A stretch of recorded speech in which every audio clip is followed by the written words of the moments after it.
Mari berdoa untuk pembacaan dan pemberitaan firman Tuhan. Mari berdoa. Bapa di sorga, kami bersyukur untuk segala kasih anugerah-Mu di dalam kehidupan kami. Saat ini ya Tuhan, kami bersama-sama di rumah-Mu yang kudus ini, dalam kerinduan bersama untuk beribadah kepada-Mu. Walaupun dalam berbagai keterbatasan, tapi kami dalam kerinduan kepada-Mu, sungguh-sungguh merindukan belas kasihan Tuhan lewat pemberitaan firman-Mu yang akan kami baca dan renungkan pada pagi hari ini. Terima kasih Tuhan, ini doa permohonan kami. Di dalam nama Tuhan Yesus Kristus yang empunya firman ini. Amin. Pembacaan Alkitab terdapat dalam Kitab Perjanjian Lama, Ratapan pasal 5, ayat 1 sampai dengan yang ke-22. Ratapan pasal 5, ayat 1 sampai dengan yang ke-22. Doa untuk pemulihan. Ingatlah ya Tuhan, apa yang terjadi atas kami. Pandanglah dan lihatlah akan kehinaan kami. Milik pusaka kami beralih kepada orang lain, rumah-rumah kami kepada orang asing. Kami menjadi anak yatim, tak punya bapa, dan ibu kami seperti janda. Air kami minum dengan membayar, kami mendapat kayu dengan bayaran. Kami dikejar dekat-dekat, kami lelah, bagi kami tak ada istirahat. Kami mengulurkan tangan kepada Mesir dan kepada Asyur untuk menjadi kenyang dengan roti. Bapak-bapak kami berbuat dosa, mereka tidak ada lagi, dan kami yang menanggung kedurjanaan mereka. Pelayan-pelayan memerintah atas kami, yang melepaskan kami dari tangan mereka tak ada. Dengan bahaya maut karena serangan pedang di padang gurun, kami harus mengambil makanan kami. Kulit kami membara laksana perapian karena nyerinya kelaparan. Mereka memperkosa wanita-wanita di Sion dan gadis-gadis di kota-kota Yehuda. Pemimpin-pemimpin digantung oleh tangan mereka. Para tua-tua tidak dihormati. Pemuda-pemuda harus memikul batu kilangan. Anak-anak terjatuh karena beratnya pikulan kayu. Para tua-tua tidak berkumpul lagi di pintu gerbang. Para teruna berhenti main kecapi. Lenyaplah kegirangan hati kami. Tari-tarian kami berubah menjadi perkabungan. Mahkota telah jatuh dari kepala kami. Wahai kami, karena kami telah berbuat dosa, karena inilah hati kami sakit, karena inilah mata kami jadi kabur.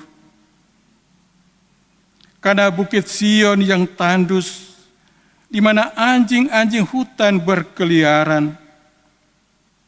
Engkau ya Tuhan, bertakhta selama-lamanya. takhtamu tetap dari masa ke masa. Mengapa engkau melupakan kami selama-lamanya, meninggalkan kami demikian lama?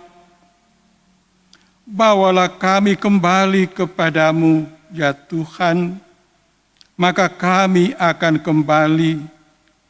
Baharuilah hari-hari kami seperti dahulu kala. Atau apa engkau sudah membuang kami sama sekali? Sangat murkakah engkau terhadap kami? Demikian pembacaan Alkitab. Berbahagialah kita yang mendengarnya sebagai firman Tuhan, serta melakukan di dalam kehidupan setiap hari. Terpujilah Yesus Kristus. Jemaat diundang berdiri.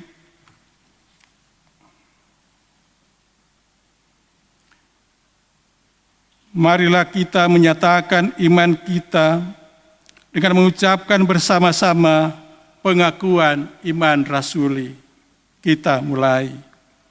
Aku percaya kepada Allah Bapa yang Maha Kuasa, Khalid langit dan bumi, dan kepada Yesus Kristus anaknya yang tunggal Tuhan kita, yang dikandung daripada Roh Kudus, lahir dari anak darah Maria, yang menderita di bawah pemerintahan Pontius Pilatus, disalibkan, mati dan dikuburkan, turun ke dalam kerajaan maut. Pada hari yang ketiga, bangkit pula dari antara orang mati, naik ke sorga, duduk di sebelah kanan Allah Bapa yang Maha Kuasa, dan akan datang dari sana untuk menghakimi orang yang hidup dan yang mati. Aku percaya kepada Roh Kudus, gereja yang kudus dan am, persekutuan orang kudus, pengampunan dosa, kebangkitan manusia, dan hidup yang kekal. Amin. Shalom. Terpujilah Tuhan Yesus Kristus untuk segala kasih kebaikannya di dalam kehidupan kita sebagai orang percaya. Bersyukur kepada Tuhan untuk persekutuan yang boleh lagi kita nikmati. Walaupun di tengah-tengah keterbatasan, tapi tidak membatasi kerinduan kita semua untuk selalu dan selalu bersyukur dan beribadah kepada Tuhan. Beberapa minggu warga KGPM diantar dengan pembacaan dari kitab Ratapan. Latar belakang kitab Ratapan adalah di sekitar pembuangan umat Tuhan ke Babel.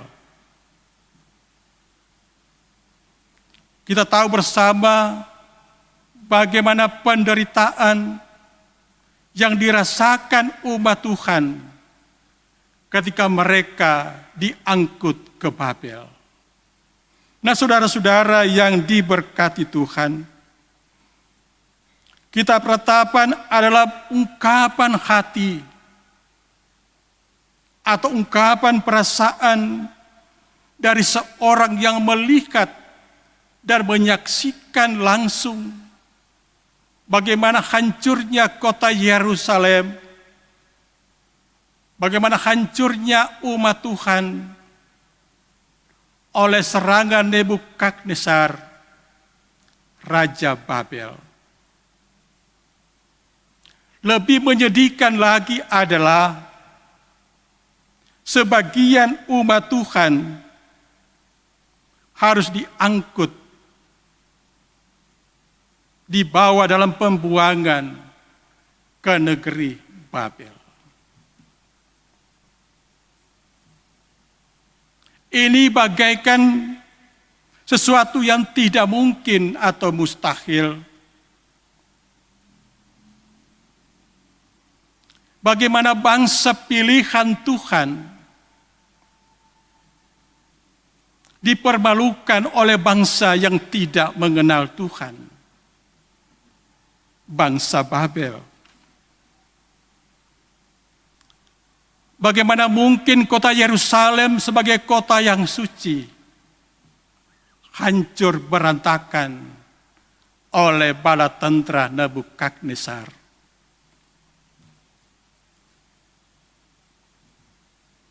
Bagaimana mungkin bangsa yang disegani, ditakuti oleh bangsa-bangsa lain dalam perjalanan umat Tuhan 40 tahun di padang gurun, tetapi mereka dikalahkan dan ditawan oleh bangsa Babel. Ada pertanyaan di balik peristiwa ini. Ada apa dengan umat Tuhan? Bagian-bagian awal kitab Yeremia mengungkapkan hal ini, bahwa mereka telah meninggalkan Tuhan dan menyembah ilah-ilah lain yang merupakan buatan tangan mereka sendiri. Yeremia pasal 1 ayat 16. Maka aku akan menjatuhkan hukumanku atas mereka karena segala kejahatan mereka, sebab mereka telah meninggalkan aku dengan membakar korban kepada Allah lain dan sujud menyembah kepada buatan tangannya sendiri. Jadi Allah murka kepada umatnya, sehingga Allah memakai bangsa lain untuk menghukum umatnya sendiri. Saudara-saudara yang diberkati Tuhan, akibat daripada pembuangan bangsa Israel ke Babel, kita melihat lebih daripada itu adalah akibat-akibat yang ditimbulkan bagi umat Tuhan. Mereka kehilangan berkat, sebagaimana firman Tuhan yang disampaikan kepada nenek moyang mereka di Gunung Sinai. Mereka telah kehilangan tanah perjanjian karena mereka diangkut sebagai orang-orang buangan.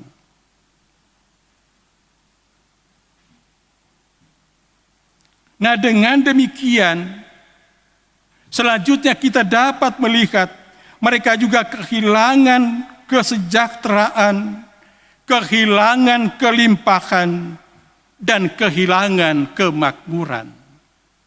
Ayat 4, 9, dan 10.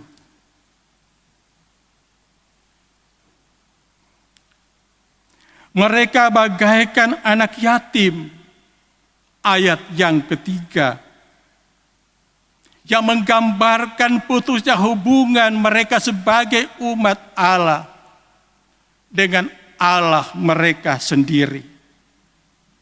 Padahal di padang gurun Allah sudah berfirman, aku akan menjadi Allah mereka turun-temurun, dan mereka akan menjadi umatku.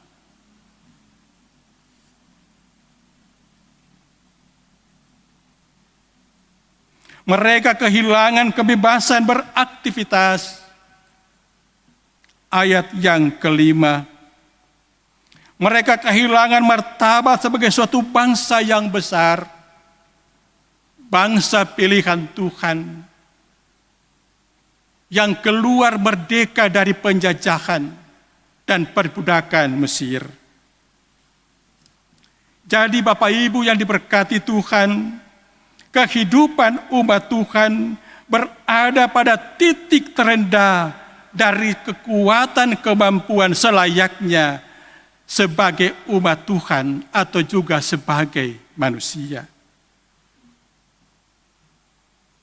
Jadi mereka benar-benar hanya bergantung kepada belas kasihan Tuhan untuk membebaskan mereka dari pembuangan Babel.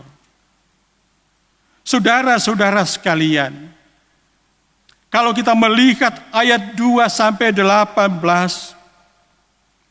adalah deretan panjang penderitaan, kepahitan hidup, kehilangan pengharapan yang dialami oleh umat Tuhan ini. Kita boleh membayangkan bagaimana realita hidup yang dialami oleh umat Tuhan yang hidup di tanah orang. Jadi dapat kita katakan bahwa inilah saat-saat terpahit, saat-saat kelam dalam kehidupan umat Tuhan yang dibuang ke Babel karena dosa-dosa mereka. Tetapi Allah melalui Nabi Yeremia menghibur mereka dengan menyampaikan bahwa Allah tetap mengasihi mereka. Dan dengan kasih setianya yang tidak berkesudahan akan membawa mereka kembali ke Yerusalem, tanah perjanjian, dan terus menjaga mereka bagaikan gembala menjaga domba-dombanya. Saudara-saudara yang diberkati Tuhan, saat-saat terpahit dan terkelam di dalam kehidupan ini, ketika kita merasakan seolah-olah Tuhan telah meninggalkan kita karena dosa-dosa kita, ataupun oleh kesesakan hidup yang kita alami setiap hari. Sehingga kita mempertanyakan, di manakah kasih setia Tuhan itu?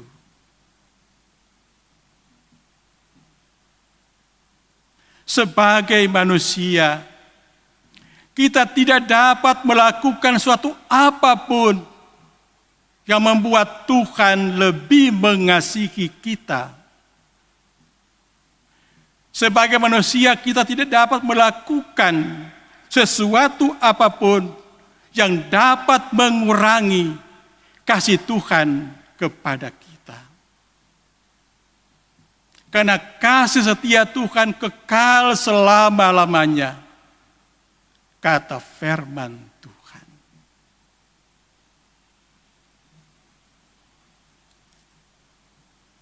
Saudara-saudara yang diberkati Tuhan,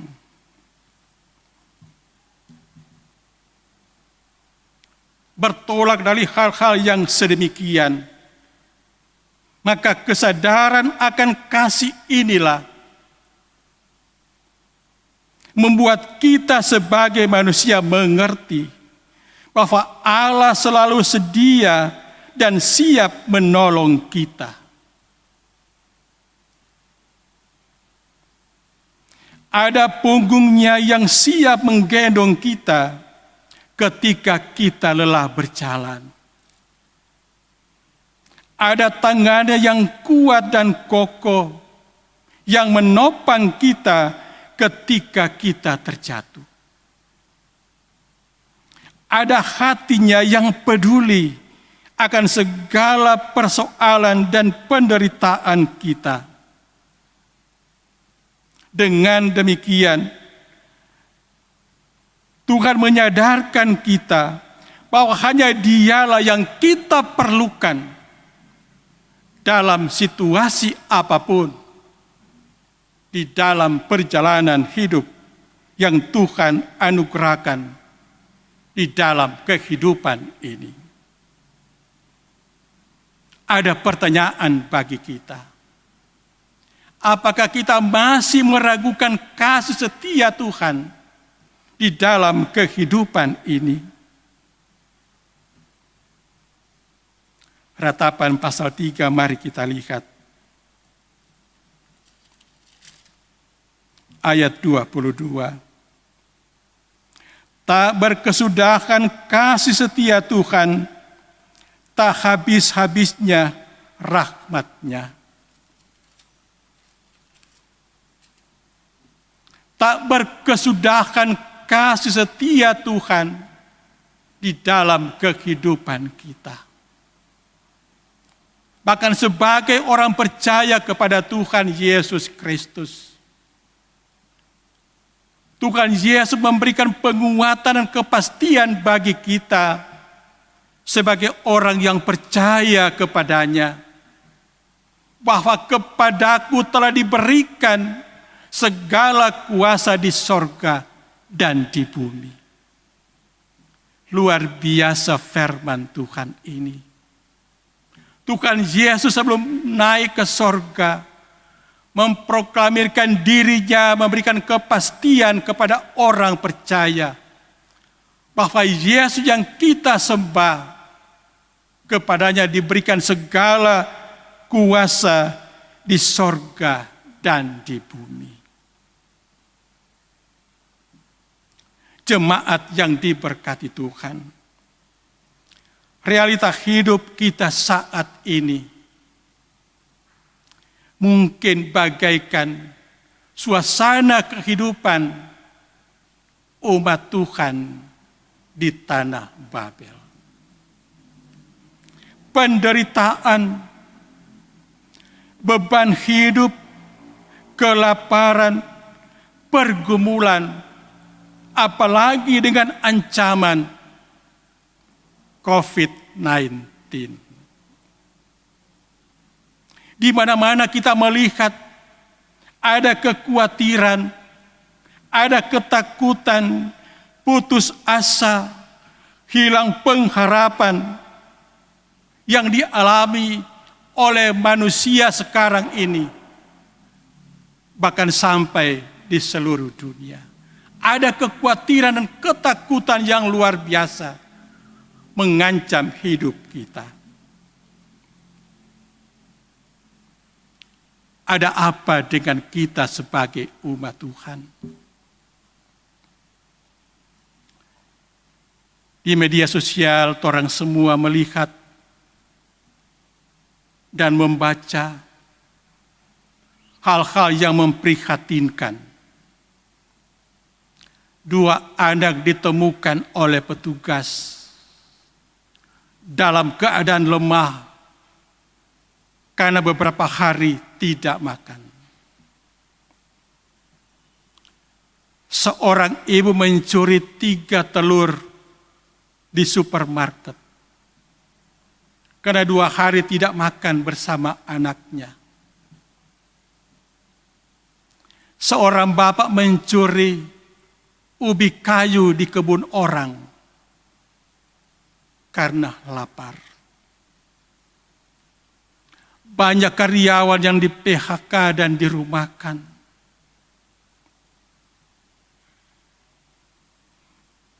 Ada apa sebenarnya dengan kehidupan kita sekarang ini? Mari kita lihat pengutusan Yeremia ketika Allah mengutus Nabi Tuhan ini.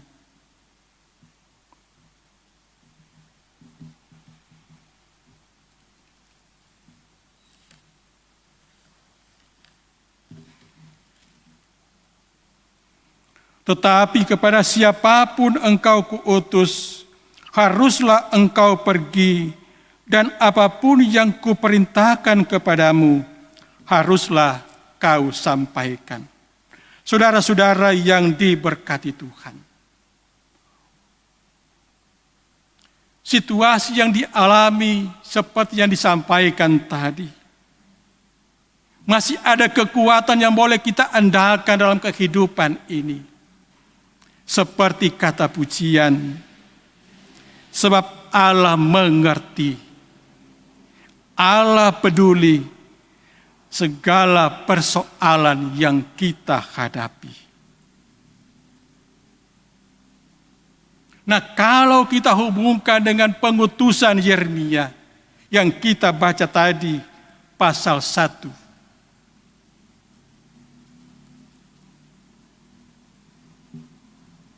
Apapun yang kuperintahkan kepadamu, haruslah kau katakan. Saat ini, dalam situasi seperti ini, kita terajak untuk mari belajar, membuka telinga rohani kita untuk mendengarkan suara Tuhan. Apa maksud Tuhan di dalam kehidupan kita? Apa kerinduan yang Tuhan inginkan bagi setiap kita sebagai orang percaya?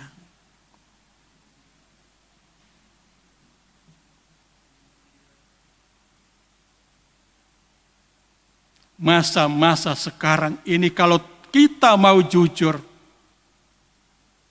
kehidupan orang percaya penuh keprihatinan. Sama dengan situasi umat Tuhan sebelum mereka dikalahkan oleh Nebukadnezar. Ada peringatan dari Tuhan Yesus di dalam Lukas 21, jagalah dirimu. Jagalah kehidupan kita. Lukas 21 ayat 34. Jagalah dirimu dari kepentingan-kepentingan duniawi, pesta pora dan kemabukan. Sebagai jemaat, sebagai gereja, sebagai pelayan Tuhan, mari kita membuka hati di hadapan Tuhan.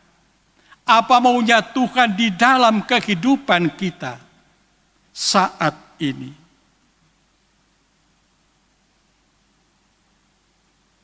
Sebagai jemaat, mari kita lebih dan lebih lagi mendekatkan diri kepada Tuhan. Hidup ini hanyalah untuk menyenangkan hati Tuhan. Jangan jadikan Tuhan itu nomor 2 di dalam kehidupan kita. Sebagai pelayan Tuhan, kita terpanggil untuk sungguh-sungguh melayani Dia sesuai dengan tugas tanggung jawab yang Tuhan berikan bagi kita semua. Dan benar-benar menjadikan kehidupan kita sebagai pelayan Tuhan. Dengan menyingkirkan segala kepahitan hidup, akar pahit yang seringkali menggerogoti keimanan kita untuk tampil sebagaimana halnya hamba-hamba Tuhan. Sebagai gereja, mari kita belajar dari pengutusan Yeremia. Kata Tuhan, apa yang kusampaikan kepadamu, haruslah kau katakan. Saatnya bagi gereja Tuhan menyampaikan suara kenabian bagi dunia ini. Apa yang boleh dan tidak boleh dilakukan sebagai umat kepunyaan Tuhan. Mungkin kita hanya terfokus dengan COVID-19. Tapi apa dibalik dari semua ini? Dalam iman kita harus jujur mengakui bahwa ini adalah teguran Tuhan bagi kita semua. kita peratapan mengingatkan kita. Mari merendahkan diri di hadapan Tuhan. Sambil meminta, memohon kepada Tuhan. Ayat yang ke-1. Ingatlah ya Tuhan apa yang terjadi atas kami. Ungkapan peratap. Mari menjadi ungkapan kita semua saat ini. Sekali lagi. Ingatlah ya Tuhan apa yang terjadi atas kami. Tuhan Maha mendengar setiap doa-doa permohonan kita. Tuhan tidak mendengar kata-kata kita, tapi lebih daripada itu, Tuhan mendengar hati kita. Kita percaya bahwa ketika kita sungguh-sungguh memohon kepada Tuhan, maka suasana dan situasi dunia sekarang ini akan berlalu. Dan kita akan menikmati indahnya hidup dalam anugerah dan penyelamatan Tuhan yang sempurna dan pasti di dalam kehidupan kita. Tuhan Yesus memberkati. Amin.